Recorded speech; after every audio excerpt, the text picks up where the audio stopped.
김성환의 시사야.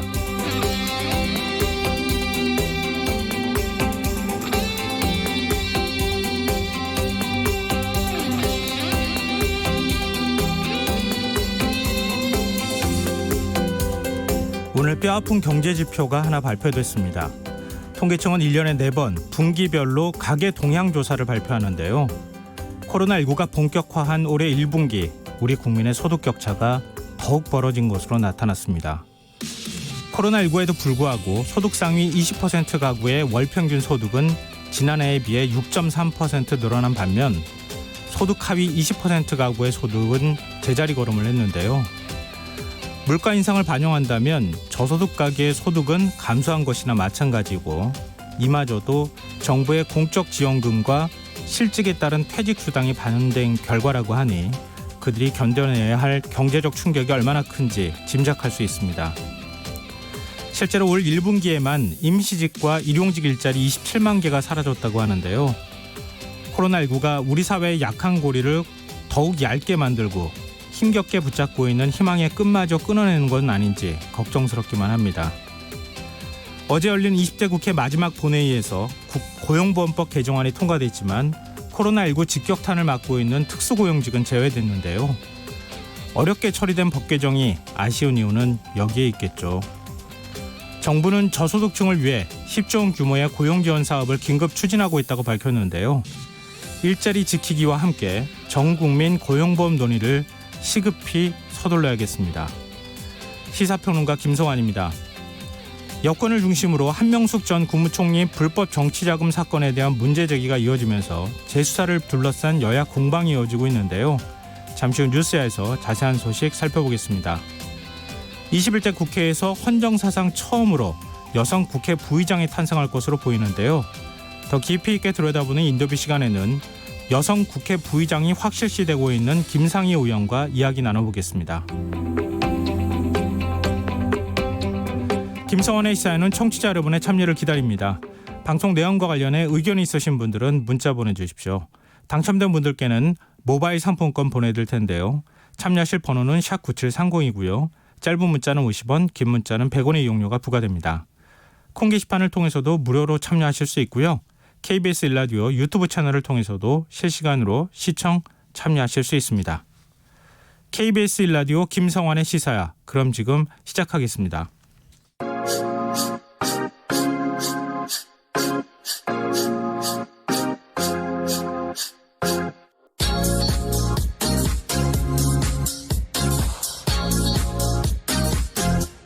KBS 1라디오 김성환의 시사야.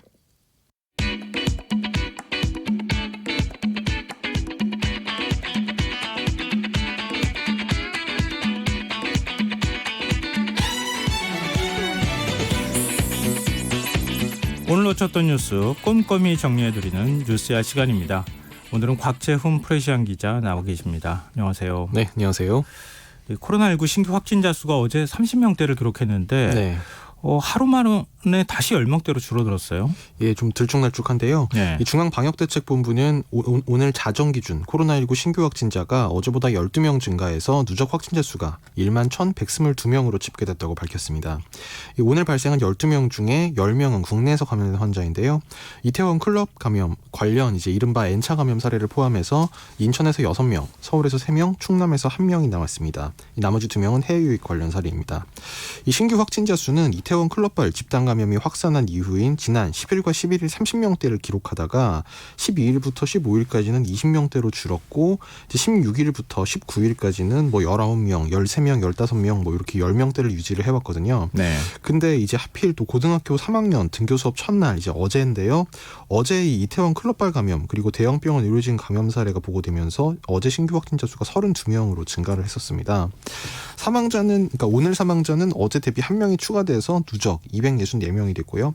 완치돼 격리에서 해제된 확진자는 69명이 늘어서 총 1만 135명이 됐습니다. 인천 학원 강사발 집단 감염은 갈수록 태산이에요. 네. 이게 계속 지금 그 확진자들이 늘어나고 있는 상황인데 경기도 부천에 사는 한 살 배기 아이하고 부모가 확진 판정을 또 받았어요. 네, 그 화요일에 전해드렸던 그 일가족이 노래방에서 감염됐는데 그중에 아버지가 택시기사였던 40대 택시기사였던 네. 고세례가 있었지 않습니까? 근데 그 택시기사 40대 남성이 택시기사 일을 하면서 또 부업으로 이제 그 뷔페 식당에서 이제 프리랜서 사진사 일을 겸업을 했는데 돌잔치 같은 거 찍어주고 예. 그랬다는 거죠. 바로 그 돌잔치에서 지금 감염된 사례가 나와버렸습니다. 이 경기도 부천에 사는 한 살 배기 그 여자아이와 부모가 신종 코로나 바이러스 양성 판정을 받았는데요. 부천시는 이 33살 A씨 그리고 A씨 부부와 그의 딸인 이 1살 B양 등 일가족 3명이 코로나19 확진 판정을 받았다고 오늘 밝혔습니다. 이 A씨 부부와 B양은 최근 인천시 미추홀구 탑코인 노래방에서 감염된 이 택시기사가 지난 10일 일했던 부천 한 뷔페 식당에서 돌잔치를 했는데요. 네. 당시에 이 택시기사가 이 프리랜서 사진사로 돌잔치 촬영을 맡았었습니다. 이 택시기사는 지난 그 19일에 확진 판정을 받았고 앞서 9일 이 자신의 차량으로 인천 자택에서 부천 상동 한 뷔페 식당으로 이동해서 3시간가량 머물렀는데요. 또 B양의 돌잔치가 열린 10일에도 같은 뷔페 식당에서 사진 촬영 일을 했고 그 다음 날인 11일부터 기침과 근육통 등의 의심 증상을 보였다가 이제 나중에 이제 확진을 받은 겁니다. 지난 12일부터 16일까지는 이제 이 그 택시 기사분이 인천 등지에 머물렀다가 17일에도 다시 이 해당 식당에서 또 일한 걸로 조사가 됐습니다. 아니 그러면 지금 그 아이 돌잔치를 한 아이하고 네. 그 부모가 지금 그 감염이 됐다는 거 아닙니까? 네. 하객들은 어떻게 되는 거예요? 하객 숫자도 굉장히 많을 것 같은데. 예, 이제 거기에 대해서는 좀 더 조사가 돼야 될 것 같은데요. 네. 일단 그 접촉자들 중에 확진 사례는 이제 오늘 이렇게 일가족 3명이 나왔습니다. 지금 하객 숫자도 적지 않을 텐데 여러모로 좀 걱정입니다. 이것도 역학조사하는 것도 이렇게 만만한 일은 또 아닐 것 같고요. 네. 그리고 고3 학생들의 등교 수업이 시작된 지 하루 만에 이 대구에서 코로나19 양성 판정을 받은 학생이 나왔어요. 네, 이제 어제 인천 그리고 경기도 안성의 일부 학교에서 이 코로나 사태 때문에 학생 귀가 등교 중지 조치가 내려진 데 이어서 예. 오늘 이제 이틀째에는 대구에서 이 코로나 때문에 학교 한 곳이 폐쇄된 상황이 벌어졌는데요. 이 오늘 대구시 교육청에 따르면 대구 수성구 대구 농업마이스터고 기숙사에 입소한 고3 학생 1명이 코로나 확진 판정을 받았습니다. 이 학생은 경북 구미 출신인데요.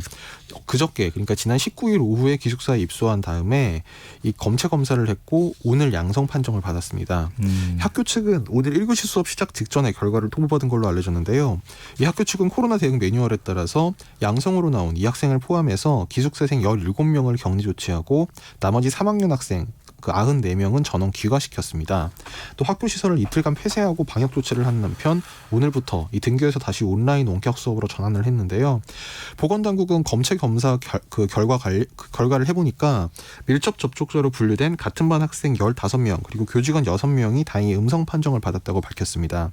하지만 이제 교육청과 보건당국은 만일의 경우에 대비하기 위해서 검사 대상을 고3 학생 전체 111명 전체와 교직원 94명 전체로 확대할 예정입니다. 이 밖에 오늘 서울에서도 이 양천구에서 한 교회 관계자가 코로나 확진을 받은 것과 관련해서 이 양천구 지역의 일부 초등학교가 오는 27일로 예정된 1, 2학년의 등교 연기를 검토하고 있는 걸로 알려졌습니다. 일종의 이제 코로나 바이러스가 조용한 전파를 전국 곳곳에서 지금 일으키고 있다 이렇게 또 해석이 가능한 대목인데 집단 감염이 발생한 삼성서울병원 간호사 4명이 확진 판정받지 않았습니까? 네네. 근데 그 4번째 간호사의 지인 2명이 지금 확진 판정을 또 받았어요. 네, 이게 어제 나온 건데요. 예. 그 확진된 간호사 1명의 지인 2명, 각각 충남 서산 그리고 경기 안양시에 거주하는 지인 이 1명씩이 코로나 양성 판정을 받았습니다. 네. 하지만 이제 이거는 이 간호사가 병원 밖에서 지인들을 만난 것으로 이제 감염 경로가 추정이 되고 병원 내에서는 추가 확진자가 발생하지 않아서 이 병원 내 감염원이 없는 상황이 유력한 데 따라서 삼성서울병원은 내일부터 신규 환자 입원을 받기로 했습니다. 이제 이 병원에서는 지난 18일, 19일에 말씀하신 것처럼 간호사 4명이 무더기로 확진이 돼서 본관 수술실을 폐쇄하고 신규 환자 입원을 제한을 해왔는데요. 어쨌든 이게 그 병원 내에서 감염이 일어난 건 아니라는 판단에 따라서 내일부터 이 신규 환자 입원은 받기로 했고 다만 이 해당 간호사들이 근무했던 본관 수술실은 당분간 폐쇄를 유지하기로 했습니다. 근데 공동으로 사용하는 공간에서 감염이 일어나는 거 아니냐 이런 우려가 있어서 병원 내 집단 감염 가능성에 대해서도 의문이 제기되기도 하고 했었는데 일단 강남에서 지난 9일 밤에 같이 만나서 술집도 가고 그리고 노래방도 같이 갔다는 거잖아요. 네. 그 과정 어떻게 해서 감염이 됐을 가능성이나 아니면 지인을 통해서 감염됐을 가능성 뭐 이런 것들을 다 한번 생각해 볼 수 있지 않을까 싶습니다. 그러니까 지금 이제 이태원 클럽에서부터 확진자가 발생했다고 하는 게 뚜렷하게 이제 보였었고 그 다음에도 지금 대구도 지금 환자 발생한 것도 그렇고 강남역 있는 쪽에서도 지금 발생했을 가능성도 있는 거기 때문에 네. 앞서 조용한 전파라고 얘기했지만 우리가 긴장을 늦춰서는 절대 안 된다고 하는 걸 또 보여주는 사례가 아닐까 생각합니다. 그리고 이 지금 노래방을 통한 코로나19 전파가 계속 지금 이루어지고 있는 상황 아닙니까? 네. 인천시가 관내 동전 노래방에 대해서 사실상 영업 정지를 의미하는 집합금지 명령을 내렸어요. 네, 그 오늘 중앙재난안전대책본부, 그러니까 중앙정부가 오늘 그 브리핑에서 인천시에서 이렇게 앞으로 2주간 사실상 영업 정지, 그러니까 집합금지 명령을 인천시가 내렸다고 발표를 했습니다. 네. 또 중앙정부 역시 이 코인 노래방을 감염에 취약한 고위험 시설로 보고 전국적으로 영업을 정지하는 행정명령을 내릴지 여부도 검토하기로 했습니다. 이 중앙사고수습본부 윤태호 방역총괄반장은 인천시는 코인 노래방을 포함한 전체 노래방에 대해 오늘부터 6월 3일까지 2주간 집합금지 조치를 시행하기로 했다면서 이 노래 연습장 2,362개소에 대해서는 만 19세 미만 미성년자 집합금지 조치를 하고 코인 노래방 108개소에 대해서는 모든 시민을 대상으로 집합금지 조치를 시행한다고 밝혔습니다. 윤 반장은 이 배경에 대해서 어제 코인 노래방을 통해 고3 확진자가 2명 발생함에 따라 인천시 66개 학교에서 학생 등교를 중지하고 전원 귀가 조치하는 일이 있었다면서 이들이 이태원 클럽 관련 확진자와 같은 시간대에 이 코인 노래방을 이용한 걸로 확인됐고 학생들 가족도 추가로 확진됐다는 점을 설명했습니다. 네, 경기도 유흥업소 점주들이 집합금지 명령은 업종 차별이다. 빨리 해제해달라. 이렇게 촉구하고 나섰다고요? 예, 지금 중앙방역대책본부에 따르면 이 지방자치단체 그리고 경찰과 식품의약품안전처가 뭐 클럽과 감성주점 등 유흥시설 8,600여 곳을 점검한 결과 지금 한 5,636곳 거의 절반 이상이 영업 중지 상태인 걸로 확인이 됐는데요. 네. 이제 여기에 대해서 이제 이른바 클럽, 콜라텍, 유흥주점 등 이제 이런 업주들이 반발을 하고 나섰습니다. 이 한국유흥음식업중앙회 경기도지회 이 17개 지부 관계자 70여 명이 오늘 경기도청 정문 앞에서 업종 차별이다 이렇게 주장하는 기자회견을 열었는데요. 이들은 유흥주점은 업태가 일반 음식점이나 노래연습장, 단란주점 등과 다를 바가 없는데 유독 유흥주점만 집합금지를 권고받거나 강제받았다 이렇게 주장을 하면서 최근 코로나 감염의 고리로 지목된 이태원 클럽 그리고 홍대 앞 클럽 등 가운데 유흥주점으로 허가받은 곳은 이태원 2곳뿐이고 나머지는 모두 일반 음식점이라고 이제 지적을 했습니다. 이들은 경기도 전역에서는 아직 유흥주점을 고리로 코로나가 발생하지 않았는데도 집합금지 명령을 내린 것은 이 업주가 볼 때는 형평성을 잃은 탁상행정이다 이렇게 주장했습니다. 그러면은 그냥 단순히 우리의 어떤 그 집합금지 명령을 해제해달라고 하는 의미가 아니라 이게 좀 다른 데도 우리랑 비슷한 업체를 갖고 있고 영업 행태를 갖고 있는 곳들이 많은데 왜 우리만 유독 지금 금지하느냐. 지금 형평성이라는 문제 말씀하셨지만 네. 그건 또 설득력이 전혀 없는 얘기는 아닌 것 같은데요. 근데 시위를 하시는 분들 입장에서는 네. 그렇다고 다른 일반 음식점도 영업을 금지하라는 취지로 시위를 하신 건 아닐 테고요. 그건 아닐 거고요. 그러니까 뭔가 형평성 있게 이게 지금 무조건 우리 거는 잘못됐다 이렇게 얘기하는 것이 아니라 하려면 비슷한 업종들을 다 같이 해야 되는 것 아니냐. 왜 유독 우리만 이렇게 제재를 받아야 하는가. 약간 좀 억울함이 표현이기는 할 것 같은데 그래서 사실 정부가 이런 면에 있어서 정책들이나 아니면 현실에 맞게 좀 이 방역 대책을 좀 세분화할 필요가 있어 보이기는 합니다. 보니까 이게 아무래도 이게 우리만 억울하다 이렇게 얘기하는 건 좀 설득력이 떨어져 보이는 측면이 있는 것 같긴 하지만요. 그래서 정부에서 그 완화된 거리두기를 하면서 어떤 업종, 어떤 시설에 대해서 좀 이렇게 할 거냐 그 방침을 지금 만들고 있는 중인데 오늘 중앙사고수습본부에서도 브리핑에서 이 손영래 전략기획반장이 현재 감염 고위험 시설 분류 기준을 밀폐도 밀집도 중으로 확립하는 중이고 출입자 명부 작성 등 강제성으로 둘 수칙에 대한 의견을도 수렴하고 있다고 밝혔습니다. 이제 이건 앞서 그 코인 노래방에 대한 조치를 검토하고 있다는 설명하면서 나온 얘기였습니다. 네.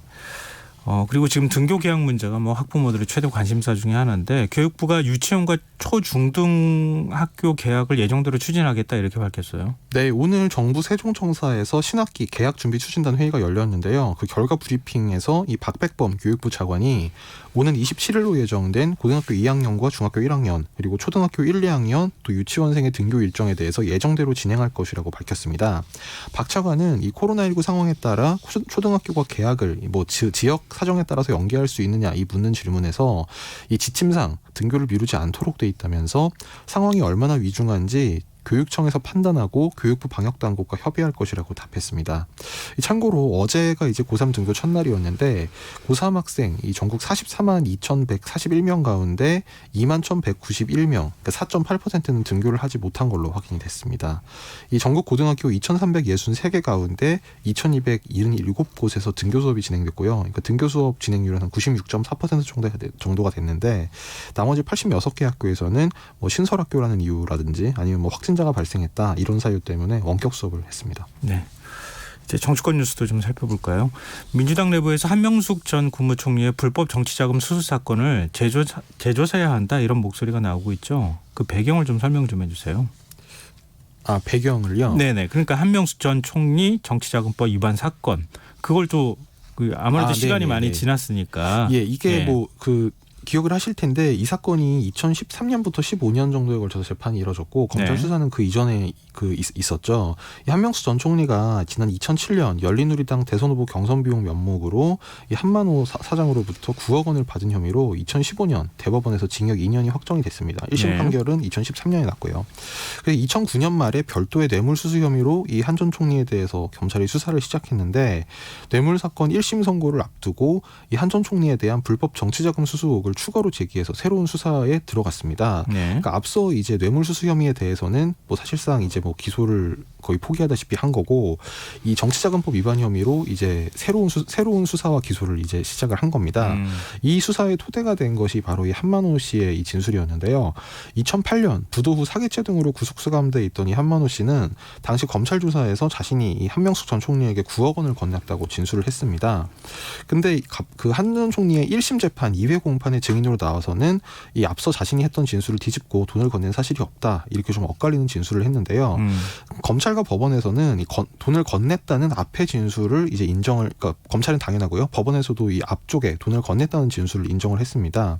그래서 2심 판결에서 이 한 씨의 검찰 진술에 무게가 실리면서 이 한 전 총리가 실형을 선고받게 되는데요.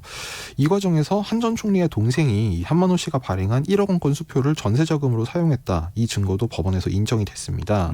결국 대법원도 이 20판단과 같은 이제 판단을 내렸고요. 대법원 전원합의체에서 대법관 13명이 전원이 이 3억 원을 받은 것은 인정이 된다. 이렇게 판단을 하고 다만 나머지 6억 원에 대해서는 이 13명 중에 8명은 유죄, 5명은 무죄로 의견이 갈렸습니다.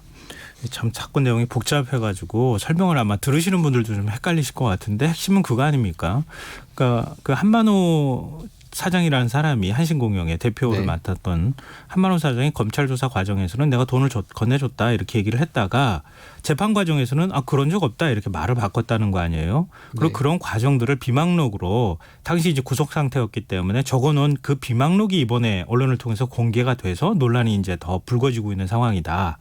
그리고 전체 재판 결과까지 과정은 또 설명해 주셨지만 그게 핵심이 될 것 같은데 김태년 민주당 원내대표는 한명숙 전 총리를 사법농단 피해자라고 불렀어요. 예, 이거는 이제 어제 나왔던 발언인데요. 어제 김태현 원내대표가 민주당 최고위원회의에서 한명숙 전 총리는 한만호 씨의 진술 번복으로 1심에서 무죄를 받았지만 2심 재판이 한만호 씨를 출석 한번 안 시키고 유죄를 선고했다.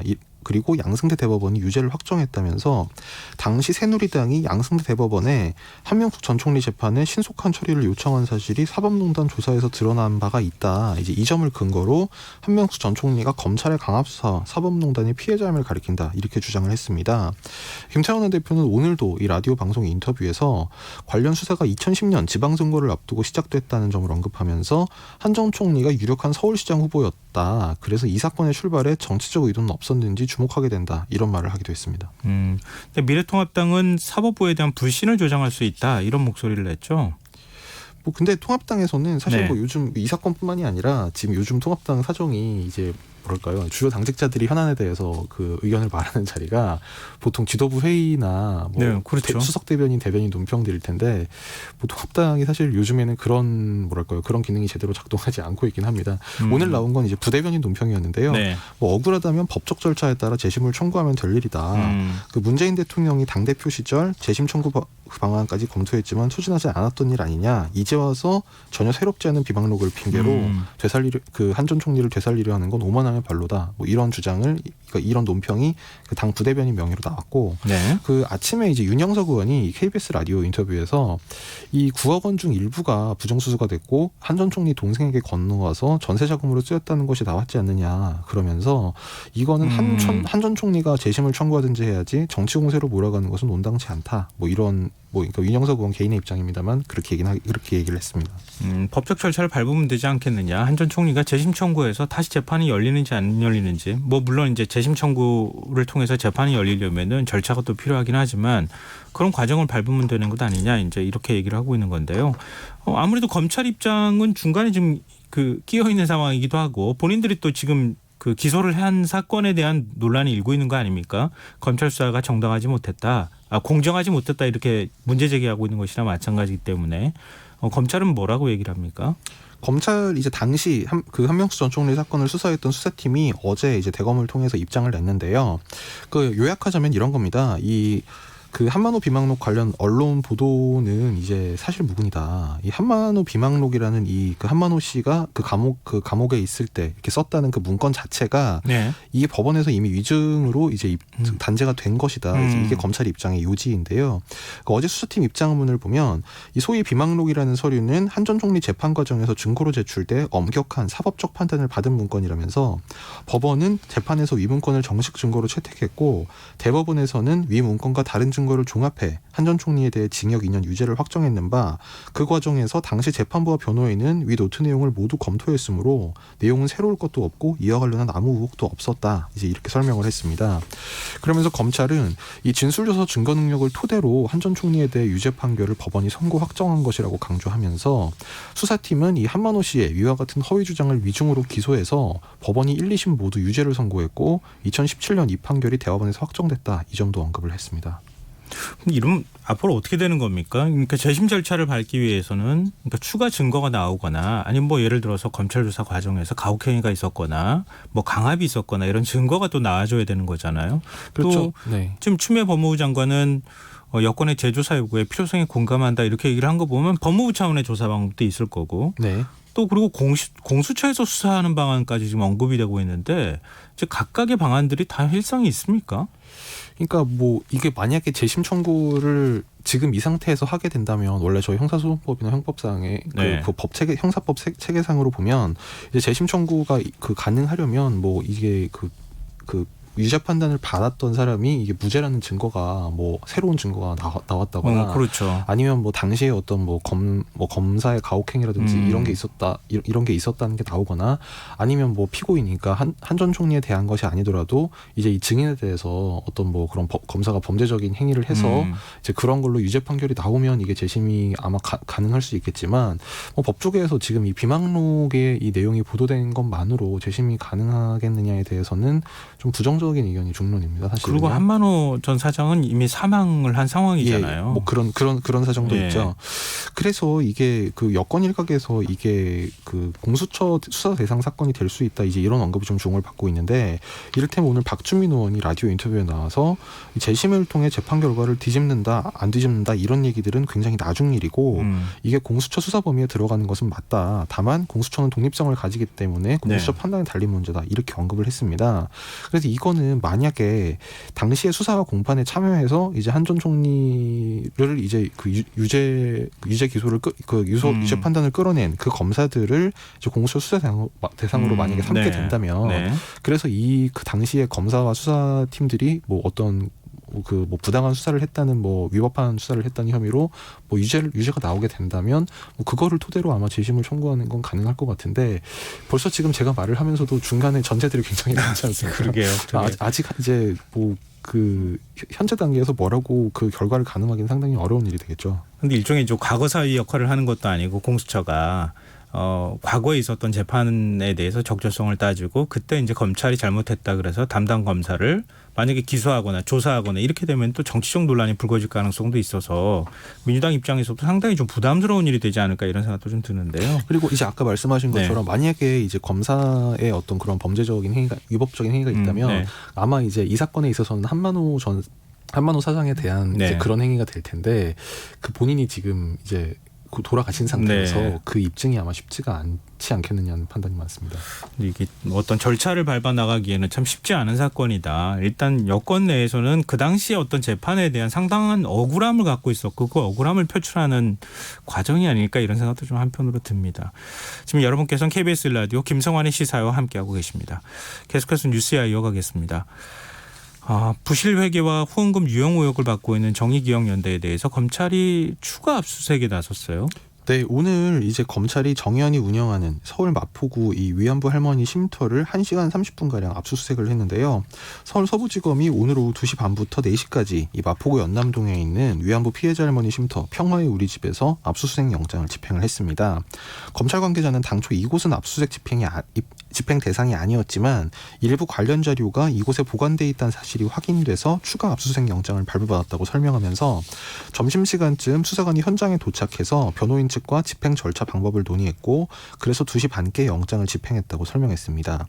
이 마포 평화의 우리 집이라는 이 장소는 지난 2012년 이 정의연의 전신인 한국정신대문제대책협의회, 정대협이라고 하죠. 이 정대협에서 명성교회로부터 무상으로 임대받아서 조성한 공간인데요. 이 평화의 우리 집에는 현재 위안부 피해자 할머니인 길원옥 할머니가 요양보호사들 도움을 받아서 거주를 하고 있고 작년 1월에 타계하신 고 김복동 할머니도 생전에 이곳에 거주를 했습니다. 이 정의연은 마포구에 쉼터를 마련했음에도 이 석연찮은 과정을 거쳐서 경기 안성에 쉼터를 조성했다. 지금 최근에 이런 의혹을 받고 있는데요. 그 의혹의 내용은 뭐 다 아시겠지만 시세보다 비싼 값에 쉼터를 매입해서 손해를 보고 팔았고 별다른 쓰임새가 없음에도 이 기부금을 이 쉼터 운영에 사용했다. 뭐 이런 내용이었습니다. 정연이 검찰 수사에 지금 압수수색에 대해서 입장을 밝혔죠? 네, 오늘 뭐 페이스북을 통해서 그 페이스북과 뭐 그 기자들에게 보낸 메시지를 통해서 이제 입장을 밝혔는데요. 이 변호인들과 활동가들이 미처 대응할 수 없는 오전 시간에 길원옥 할머니께서 계시는 쉼터에 영장을 집행하러 온 검찰의 행위는 일본군 위안부 운동과 피해자들에 대한 심각한 모독이다. 또 인권 침해 행위다. 뭐 이런 요지였습니다. 정의연은 길원옥 할머니께서 생활하는 마포 쉼터에 있는 자료는 이미 제출하기로 변호인들이 검찰과 합의를 했다면서 이것은 할머니의 명예와 존엄을 지키기 위한 최소한의 조건이기 때문이다. 이렇게 주장했습니다. 이들은 그러니까 어제 오후부터 오늘 이른 아침까지 12시간 넘게 진행된 검찰의 전격적 압수수색에 성실히 협조했다면서 이것은 공정한 수사와 신속한 의혹 해소를 기도했기 때문이라고 강조하고 그 오늘 있었던 압수수색에 대해서는 이 반인권적 과잉 수사를 규탄한다. 이후 수사 과정에서 오늘 같은 일이 발생하지 않도록 강력히 요구한다. 이렇게 밝혔습니다. 미래통합당은 진상규명을 위한 태스크포스 팀을 구성하겠다고 밝혔는데 네. 미래한국당도 지금 구성한 상황 아닙니까? 그럼 어떻게 되는 거예요? 두 당이 이 따로따로 뭐 이렇게 태스크포스를 구성해가지고 조사하겠다는 거예요? 네, 일단 이 발언이 그 미래통합당에서 이 진상규명 TF를 구성하겠다고 한 발언이 네. 이제 오늘 통합당에서 21대 국회 당선인 워크숍이 있었거든요. 네. 근데 그 처음에 이제 지도부가 인사를 할 때 그 이종배 신임 정책위 의장이 인사말을 하면서 이 정의연 사태를 언급하면서 네. 진상을 규명하고 또 수사와 사퇴를 촉구하고 국정조사 추진도 논의할 것이다. 이렇게 한마디를 했습니다. 네. 그러면서 이 회계 부정 의혹에 대해서 이 시민단체가 회계를 부정적으로 하지 못하게 하는 제도도 이 태스크포스에서 만들겠다. 그러면서 이 TF의 위원장은 곽상도 의원이 맡을 것이고 이 위원 구성은 곽상도 위원장과 이종배 의장이 상의를 하겠다. 딱 이렇게 얘기한 것까지가 전부인데요. 네. 그러니까 뭐 어떤 구체적인 내용이 사실 나온 거는 아직은 아닙니다. 그리고 미래한국당 문제는 뭐 아시다시피 이제 그 최근에 이제 미래한국당에서 그 윤주경 당선자를 그 TF 단장으로 하는 진상규명 TF가 꾸려졌는데 네. 그래서 오늘 오전까지는 이 한국당과 통합당의 이 그 통합 논의가 좀 어느 정도 가시권에 있으면서 뭐 공동 TF를 추진하는 거 아니냐 이런 얘기가 오전까지 나왔는데 그 통합 논의가 오후 들어서 좀 그 기류가 변화하면서 지금 공동 TF 얘기는 지금 좀 이렇게 들어간 상황입니다. 통합은 어떻게 되는 거예요? 지금 강간무소식인데요? 그러니까 그게요. 그 원래 오늘 오후 이 통합당 워크숍에서 이 통합 문제가 논의돼서 어느 정도 그 로드맵이 제안될 걸로 이제 예상이 됐는데 네. 예상을 깨고 오늘 이제 그 미래한국당 측에 이제 김기선 정책위 의장하고 그 염동열 사무총장이 네. 통합당 워크숍에 가서 한국당 입장을 설명을 했습니다. 네. 근데 뭔가 실무적으로 이게 잘 될 줄 알았는데 그게 아니라 이제 이 한국당 관계자들이 통합당 워크숍에 가서 9월까지 어려울 수도 있다. 9월까지 어려울 수도 있다고요? 정기국회 전까지 통합이 어려울 수도 있다. 뭐 이런 얘기를 했다는 전언이 지금 보도가 됐고 또 염동열 사무총장 같은 경우에는 그 끝나고 나오면서 기자를 만나가지고 5월 중엔 어렵지 않겠냐 이렇게 얘기를 했습니다. 이제 그 직후에 통합당 네. 당선자들이 입장문을 내가지고 최대한 빨리 조건 없이 해야 된다 이런 입장문을 내긴 했는데 좀 이제 어그러지고 있습니다. 그래서 지금 뭐 공동 TF 얘기는 좀 오후 들어서 쭉쑥 들어갔습니다. 네. 그리고 어제 20대 국회 마지막 본회의가 열렸는데 사실상 이제 임기가 끝나는 거나 다름이 없다고 봐야 될 것 같은데요. 문희상 국회의장이 오늘 퇴임 기자간담회를 열었죠. 네, 문희상 국회의장이 퇴임을 앞두고 통합의 정치를 강조하면서 박근혜 전 대통령 등 전직 대통령에 대한 사면을 제안해서 눈길을 끌었습니다. 이 문희상 의장은 오는 29일 이 국회 20대 국회 임기 종료와 함께 국회의장 임기를 같이 마치게 됩니다. 근데 지금 그 정치부 기자들은 문희상 국회의장에 대해서 어떤 평가를 하고 있습니까? 뭐 오늘 여러 가지 소회를 또 밝히기도 했더라고요, 보니까. 예, 뭐 어쨌든 정치를 상당히 오래 했던 분이고 그래서 과거에 이제 보면 뭐 DJ 정부부터 시작해서 뭐 노무현 정부에서 청와대 비서실장도 지냈고 뭐 그런 여러 가지 정치 이력을 겪어오면서 좀 뭐랄까요 통합 그리고 균형을 상당히 강조하는 성향이었다 이런 평가들이 있죠. 이제 오늘 같은 경우도 보면 뭐 퇴임을 앞두고도 이제 그 여당 출신 국회의장이지만 뭐 여당이 듣기 좋은 얘기만 사실 한 것도 아니고요. 좀 균형 잡힌 태도를 많이 강조를 했고 특히 이제 통합이라는 이제 메시지를 강조했던 것 이제 방금 좀 아까 말씀드린 뭐 네. 전직 대통령 사면이라든지 이런 국민 통합 관련 메시지를 뭐 냈던 점이 오늘 이제 기자회견에서 가장 그 중심적인 내용이었습니다. 네. 뭐 평가는 좀 엇갈릴 수도 있겠지만 그래도 참 고생 많이 했다 이런 말을 좀 해줘야 되는 거 아닌가 싶은데요. 문희상 국회의장이 최근 21대 국회를 이끌어갈 초선 의원들에게 정치의 기본은 나라가 태평하고 국민은 편안한 국태민안이라면서 그걸 잊으면 정치를 왜 하는지 잊게 된다 이런 말을 했다고 하는데요. 떠나는 문 의장의 조언을 새롭게 구성되는 21대 국회의원들 국회가 가슴 깊이 새겼으면 좋겠습니다. 오늘 뉴스 여기까지 하겠습니다. 지금까지 곽재훈 프레시안 기자였습니다. 고맙습니다. 네, 감사합니다.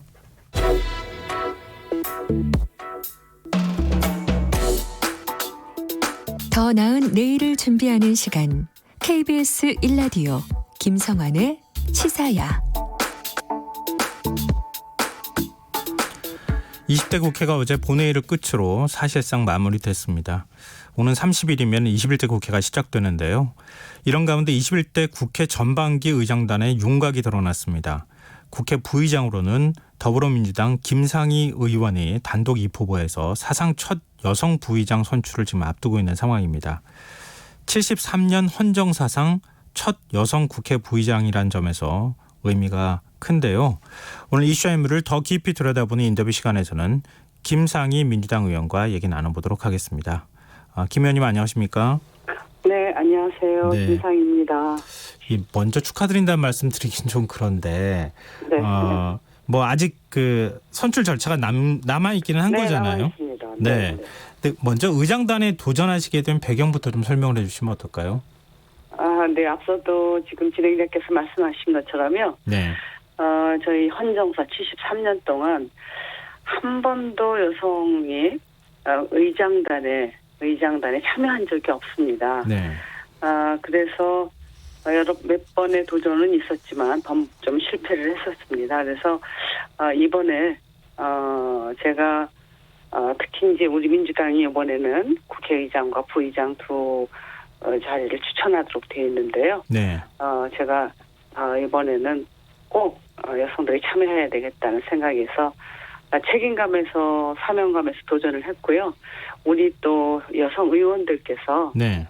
저에게 도전할 것을 권하기도 했습니다. 근데 앞으로 남은 절차는 어떻게 되는 거죠? 네, 25일 날 네. 우리 의원총회에서 네. 실질적으로 제가 혼자 출마를 했기 때문에 의원총회에서 이제 추대 절차를 밟게 됩니다.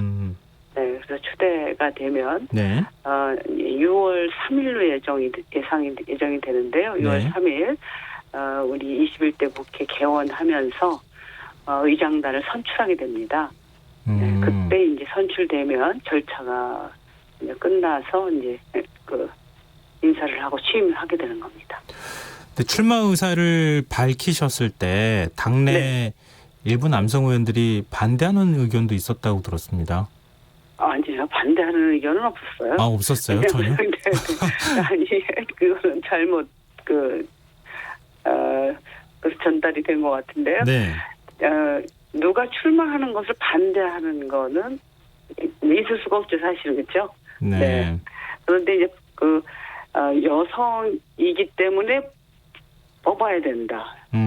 여성을 꼭 뽑아야 된다. 이런 의견을 그런 의견에 대해서 좀 반대 의견이랄까요? 꼭 여성이었기 때문에 뽑아야 된다라고 생각하지는 않는다. 뭐 이런 거지. 말하자면 능력 있고 네. 그 리더십과 능력이 중요하지 여성이냐 남성이냐가 중요하지 않다. 이렇게 이제 말씀하시는 분들도 계셨습니다. 네. 사실 한국 국회가 굉장히 남성 중심적으로 운영돼 왔던 건 사실이잖아요. 그렇습니다. 네. 의원도 부의장 출마를 공식 선언하시면서 남성 중심의 정치 영역에서 유리천장을 깨뜨리겠다. 이제 이런 포부를 밝히시기도 하셨는데 네. 지금 의원님께서 보시는 이 국회의 어떤 뭐 문화라고 해야 될까요? 좀 여성이 보시는 관점에서는 좀 잘못된 문화 같은 것들이 많이 보일 것 같은데요. 네, 뭐 잘못됐다고 보다는 네. 국회라고 하는 것이 우리 민주주의의 대의기구 아니겠습니까? 네. 그렇기 때문에 사실은 그 모든 계층과 성별이 골고루 이렇게 대표되는 게 좋은데 우리 국회는 굉장히 오랫동안 여성들이 저대표되고 남성 주도적으로 이루어져 왔던 것이 사실입니다. 그러다 보니까 근본적으로 여성이 지금도 19%입니다. 21대가. 네. 아주 더디게 지금 여성 참여가 이루어지고 있기 때문에 어찌 보면 좀 자연스럽게 남성 주도로 이렇게 흘러가게 되어 있습니다. 네. 그리고 또 그러다 보니까 남성 주도로의 정치, 정치 영역은 남성의 영역인 것처럼 또 인식되어지기도 하고 또 정치 문화가 굉장히 그 남성적인 정치 문화가 만들어지기도 했던 것이 사실입니다. 근데 지금 만약에 남성 중심적인 국회 문화가 바뀌려면 세상은 절반이 남녀인데 어떻게 국회만 이렇게 여성들이 진출하기가 어려운 거냐 이런 지적을 안 할 수가 없는데요. 네, 그렇습니다. 민주당이 사실은 뭐 그동안에 문재인 대통령도 이제 내각을 30% 이상한 여성을 임명하겠다고 하는 약속을 지키려고 굉장히 노력을 많이 하지 않았습니까? 그렇습니다. 실제로 어느 정도 또 실현이 되기도 했고. 지키고 있습니다. 예. 내각의 30%. 민주당은 못 지킨단 말이에요. 네, 지금 우리 민주당의 당헌에도 여성을 지역구에 30% 이상 공천하도록 의무화하고 있습니다. 네. 다른 어느 정당보다도 사실은 가장 개혁적인 당원을 갖고 있는데 이번에도 사실은 결과론적으로는 그렇게 하지를 못했습니다. 그래서 지금 당원에 있는 것만 가지고는 이게 강제성을 말하자면 강제력이 없기 때문에 결과적으로는 남성한테 이제 밀리게 되는 거죠. 네. 그래서 경선을 하게 되면 대개는 이제 여성들이 많이 또 실패하게 되고 이래서 실질적으로 다른 나라도 보면 이 부분을 제도화하는 경우가 많이 있습니다. 선거 제도 자체가 여성이 참여하기 용이하기도 하고 또 할당제가 또 입이되기도 하고 그렇습니다. 그러니까 우리처럼 소선거구제에 그리고 비례대표가 아주 그 소수가 있는 이런 선거제도에서는 상당히 어렵고 이번에도 그래서 사실은 정당 명부식 비례대표제 부분정 도입했지만 그것도 이번에 성공하지 못했습니다. 그래서 지금 보면은 2020년 기준으로 보면 우리가 전 세계에서 124위입니다. 여성 의원 비율이. 124위요? 네, 최하위나 다름없습니다. 네. 그래서 그러기 때문에 이제 여성의 성별 격차, 그러니까 성별 격차 그 수준이 전 세계에서 지금 108위로 아주 이게 후퇴하는데 이게 바로 여성의 정치 참여가 너무 저조하기 때문에 생기는 일이고 이 지금 의장, 부의장도 네. 이 의회에서도 이제 선진국 일반적으로 선진국이 아니라 전 세계적으로 한 20%가 여성이 의장입니다. 20% 정도의 나라가. 그리고 25%는 부의장이 여성인데 우리나라는 73년 동안 한 번도 여성이 의장, 부의장을 한 적이 없습니다. 네. 그러니까 이게 대한민국이 굉장히 경제와 사회는 굉장히 빠른 속도로 발전을 해서 선진국 대열에 있는데 정치는 참 더디게 발전하는, 그래서 우리 국민들이 정치에 대해서 가장 답답해하는 그런 현실이고, 특히 여성들의 정치 참여는 더욱더 좀 어렵기 때문에 제가 이번에 아주 정말 사명감을 가지고 네. 도전을 했는데 우리 의원들께서 많이 또 공감해 주셔서 추대로 결론이 났습니다. 근데 이제 앞서 그 국회 부의장 출사표 내실 때 그때 네네. 왜 꼭 뭐 여성이어야 한다는 거에 구애받을 필요가 있느냐, 능력에 네네. 따라서 해야 되는 거 아니냐라고 하는 목소리 있다 말씀하셨잖아요. 네, 그런 얘기도 있어요. 근데 네. 역으로 생각하면 여성들이 좀 적극적으로 정치에, 그러니까 꼭 국회의원이 안 되더라도 정치에 그렇죠. 관심을 갖고 정치 활동을 하는 그런 것도 좀 노력도 필요하지 않을까도 싶거든요. 그렇습니다. 네. 그렇게 하기 위해서는 여성들에게 어떤 부분들이 필요할지도 좀 말씀해 주시면 어떨까요? 그래서 제가 이번에 또 도전하게 된 중요한 하나 이유인데요. 네. 여성들이 나도 저렇게 정치를 해서 네. 정말 좋은 정치를 해서 좀 보람 있게 그리고 정치인으로 성장하고 싶다. 이런 이제 어떤 그런 소망을 가질 수 있는 모델이 필요합니다. 네. 그런 것들이 사실은 여성 의장단에 여성이 참여하는 것이 네. 새로운 사실은 여성들에게 모델이 될 수가 있고, 또 의장단에서 활동하는 여성들을 보면서 이 정치의 영역이 남녀가 함께 참여하는 영역이라고 하는 그런 인식들이 확대가 되고, 네. 그렇게 되면 자연스럽게 여성들이 정치를 하고 싶은 욕구도 더 많이 이제 희망도 생긴다고 생각하고요. 또 거기와 더불어서 이제 여성들이 용이하게 정치에 진출을 하도록 제도를 만들어주고, 또 여러 가지 교육이라든가 정보 제공도 필요하다고 생각합니다. 그러면 만약 여성 네. 국회 부의장이 되시면요, 국회에서 이런 것들은 꼭 바꿔야 되겠다, 이런 게 혹시 있으십니까? 지금 보면 저희가 이번에 제가 부의장이 되면 부의장 되시면 말하자면 평등한 그런 국회 문화를 만들기 위한 여러 가지 제도라든가 문화를 좀 바꿀 생각입니다. 네.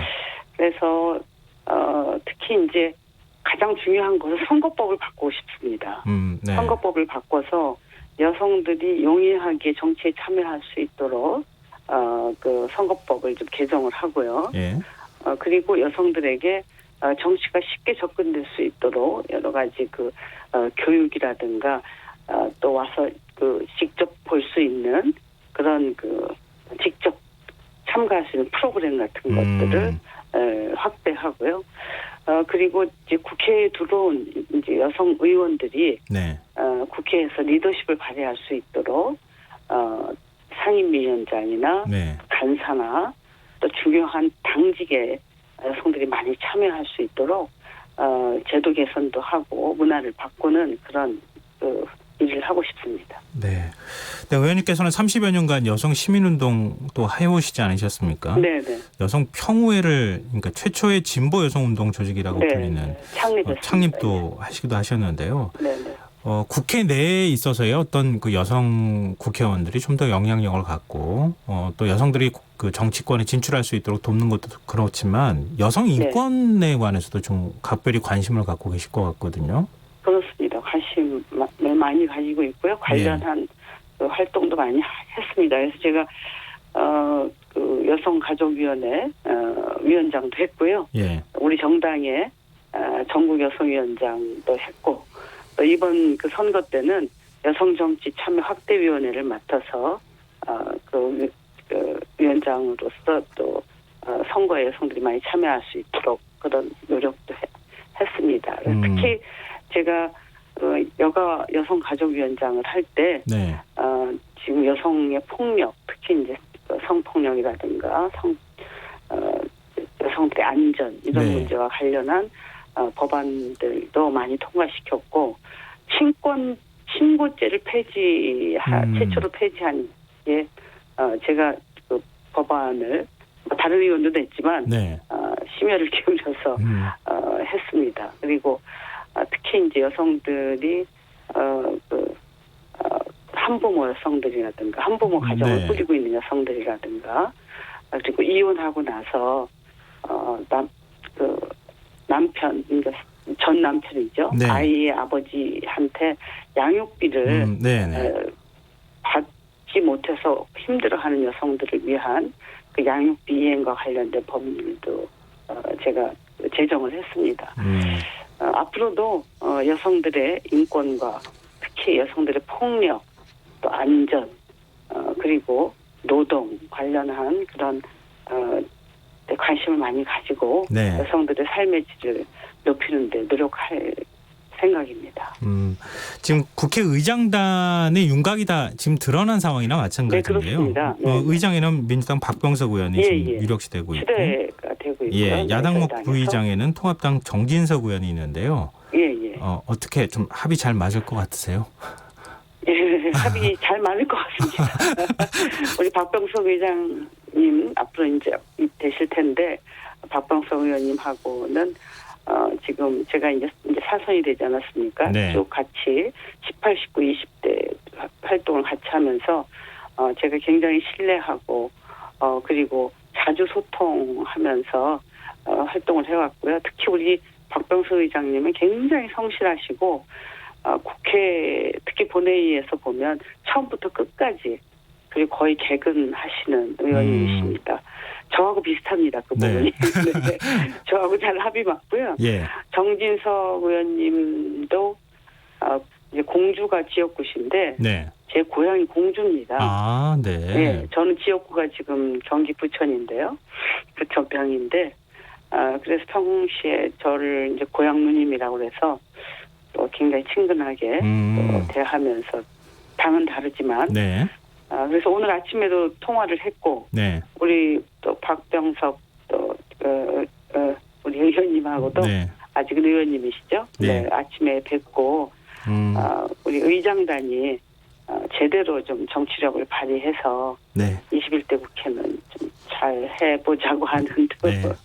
네. 알겠습니다. 말씀도 같이 나눴습니다. 네.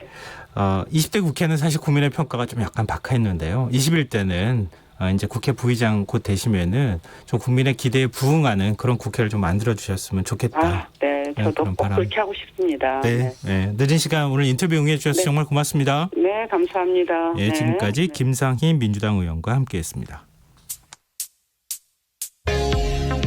오늘도 수고한 당신들의 이야기가 여기 있습니다. 김성환의 시사야. 시사야, 네, 저 여기 있어요. 오늘 하루 AS 해줘. 네, 더 알고 싶은 이야기 놓쳤던 뉴스 제가 알려드릴게요.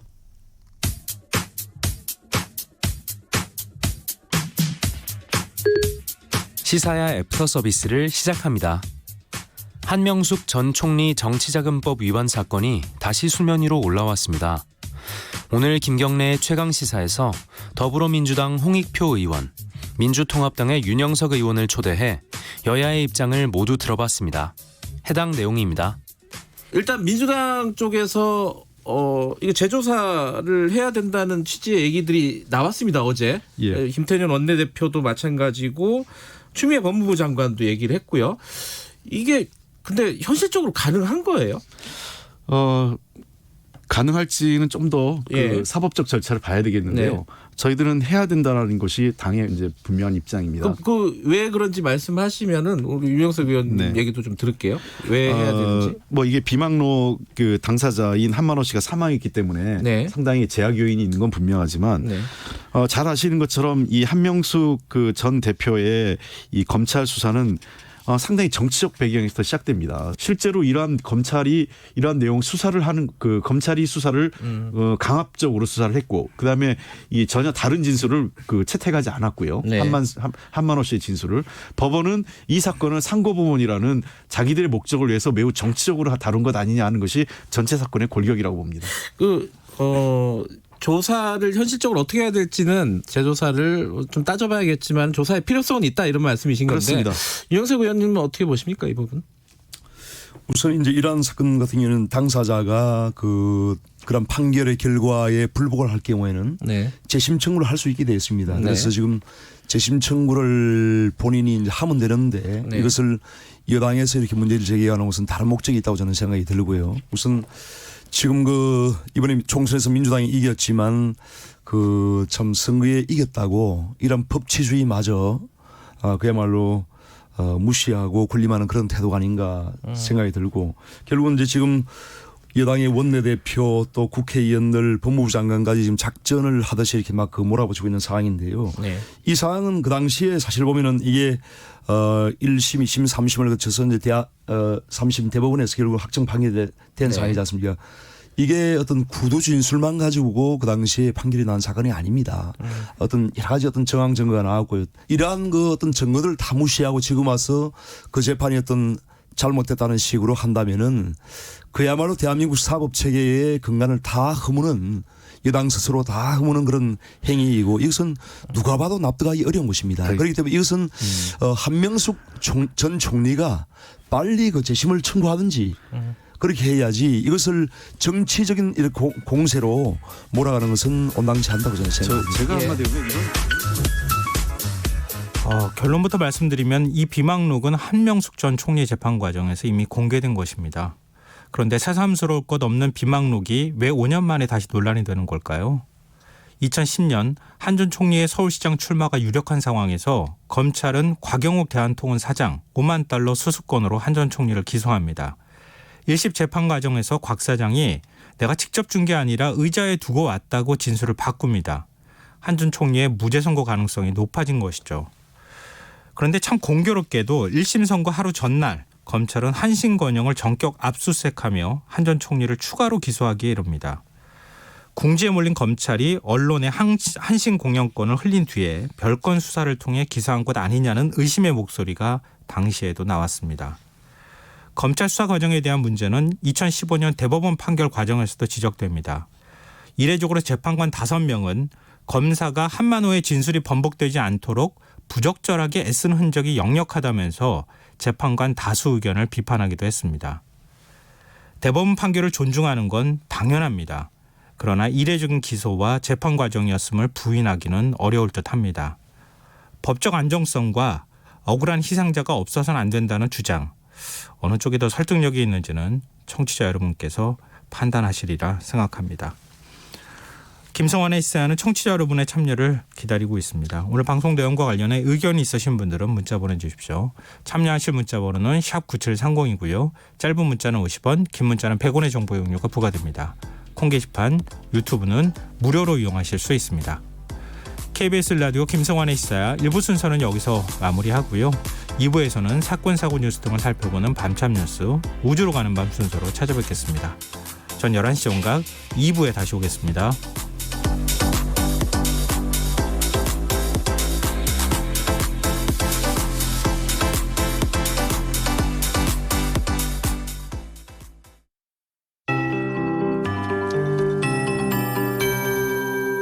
KBS 58분 날씨.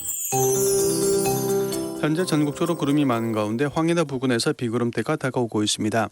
이 비구름대 영향으로 서울과 경기 북부, 강원 영서 북부 지역은 내일 새벽까지 산발적으로 빗방울 떨어지는 곳이 있겠습니다. 강원도 산지에는 가시거리 100m 이하의 짙은 안개가 끼는 곳도 있습니다. 강원도 산지는 내일 아침까지 안개가 짙게 끼겠고 그 밖에 내륙 지방도 가시거리 1km 미만 안개가 낀 곳이 있겠습니다. 교통안전에 유의하시기 바랍니다. 내일 북쪽을 지나는 기압골의 영향을 받겠습니다. 중부지방 구름이 많이 끼겠고 내일 밤부터 모레 새벽 사이에 서울, 경기도와 강원 영서 지방에서 5에서 10mm 비가 내리겠습니다. 돌풍이 불고 천둥, 번개가 치는 곳도 있겠습니다. 남부지방은 고기압의 영향으로 대체로 맑게